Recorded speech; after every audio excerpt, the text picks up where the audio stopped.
Brought to you by ITEL.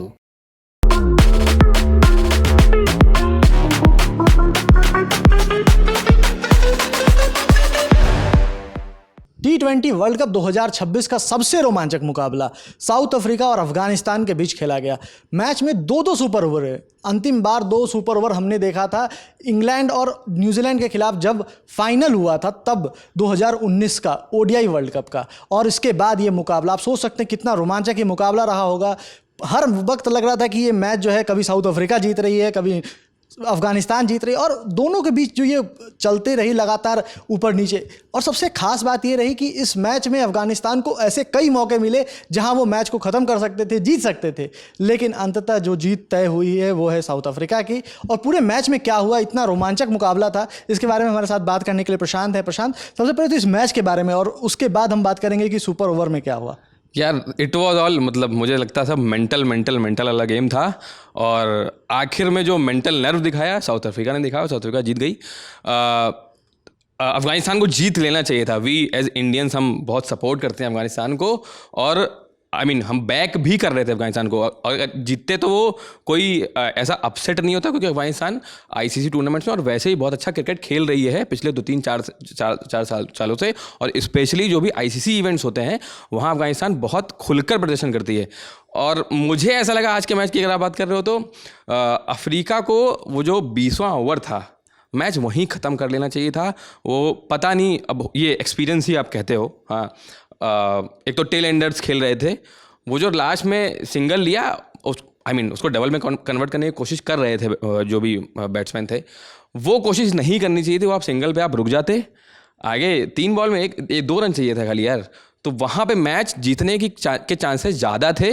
उसका super में जो हुआ तो भाई जिसने नहीं देखा उन्होंने बहुत कुछ मिस कर दिया। आज हाइलाइट्स में शायद उतना मज़ा नहीं आएगा, बट मतलब इतना रोमांचक ही मुकाबला था कि सुपर ओवर अगर आपने मिस किया है तो आपने थोड़ा बहुत मिस किया। लेकिन जो अंतिम ओवर जिसकी बात प्रशांत कर रहे थे 20वें ओवर की, उसमें भी बहुत रोमांच था।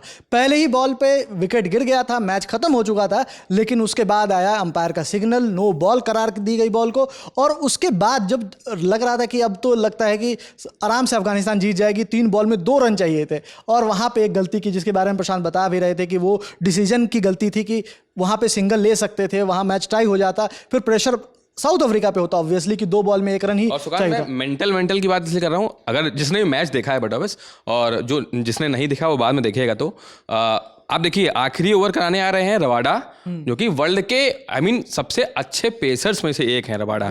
और पहली बॉल पे वो बंदा 9 बॉल फेंक देता है, विकेट ले लेता है, मैच खत्म था वहाँ पे। अफगानिस्तान हार गई थी 12 रनों से, लेकिन वो 9 बॉल हो गई। उसके बाद वो मेंटल प्रेशर रबाडा के ऊपर भी था। जैसे धोनी हमेशा कहते थे ना कि गेम को आप एंड तक ले जाइए, क्योंकि प्रेशर बॉलर के ऊपर भी उतना ही होता है जितना बैट्समैन के ऊपर होता है, फेस कर रहा होता है। वो आज रबाडा के ऊपर दिखा।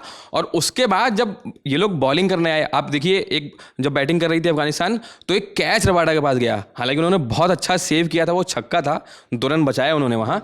तो अब वो मेंटल एबिलिटी उन्होंने वहाँ पर दिखाई, लेकिन बॉलिंग में वो शायद उतना अच्छे से परफॉर्म नहीं कर पाए।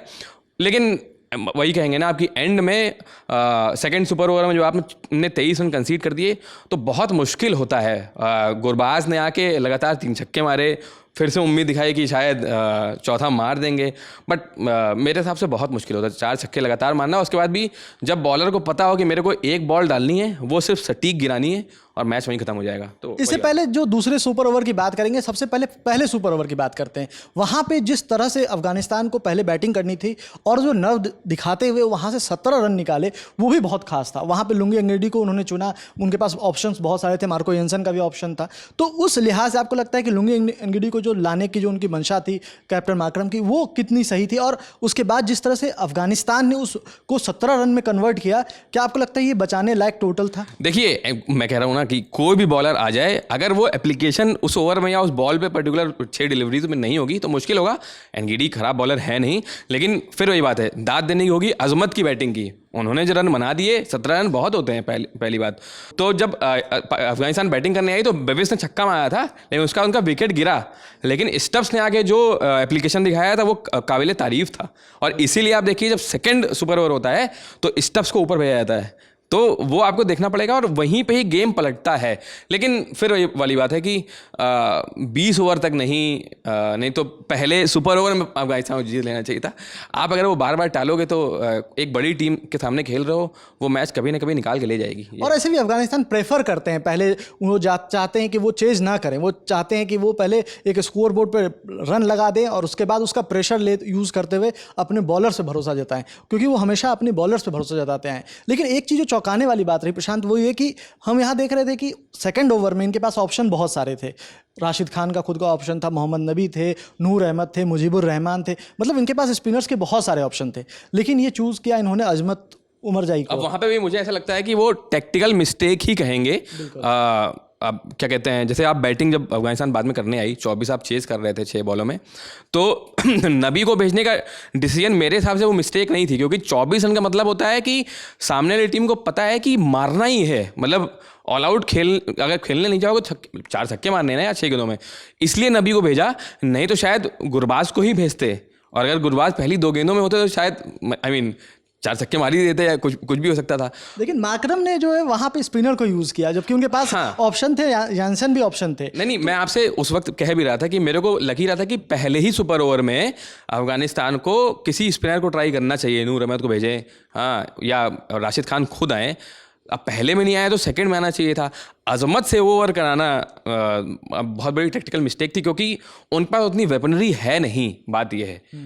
तो वहाँ पे आप मिस कर गए हो मैच, तो ठीक है, अब क्या ही बोल सकते हैं, निराशा ही होगी अफगानिस्तान फैंस के लिए। बिल्कुल, और निराशा इसलिए भी होगी अफगानिस्तान फैंस के लिए क्योंकि पहला मुकाबला न्यूजीलैंड से वो हार गए थे, और उसके बाद ये मुकाबला उनके लिए डू और डाई का मुकाबला था, क्योंकि ये ग्रुप बहुत ऐसी ग्रुप है जिसको हम कह सकते हैं कि डेथ ग्रुप जिसको बोला जाता है, या ऐसा ग्रुप जिसमें आपको कम्पीट करके 2 टॉप 2 में आना बहुत मुश्किल है, क्योंकि इस ग्रुप में न्यूजीलैंड भी है, इस ग्रुप में साउथ अफ्रीका भी है, और इस ग्रुप में अफगानिस्तान भी है। अफगानिस्तान पिछली बार जरूर सेमीफाइनल में पहुंच गई थी, लेकिन इस बार उनके लिए जो आगे की राह है वो बहुत मुश्किल हो गई, क्योंकि अब आगे के 2 मुकाबले अगर जीत भी जाते हैं तो उनको बहुत अगर मगर को देखना होगा। और अफगानिस्तान को जब वर्ल्ड कप शुरू होने से पहले लोग सुपर 8 में देख रहे थे, लेकिन अब वो थोड़ा डिफिकल्ट लग रहा है। अब कुछ भी कह लीजिए आप, लेकिन टीम तो है ही अच्छी, लेकिन अब रिजल्ट नहीं मिल रहे हैं कैसे भी करके। अब उनको अपने पर निर्भर नहीं करेगा, उनको अब ये होगा कि अब न्यूजीलैंड को या फिर साउथ अफ्रीका को दूसरी टीमें हरा दें, जो कमज़ोर टीमें जिनको ये हराएं, तो उस लिहाज से ये बहुत अब मुश्किल होने वाला है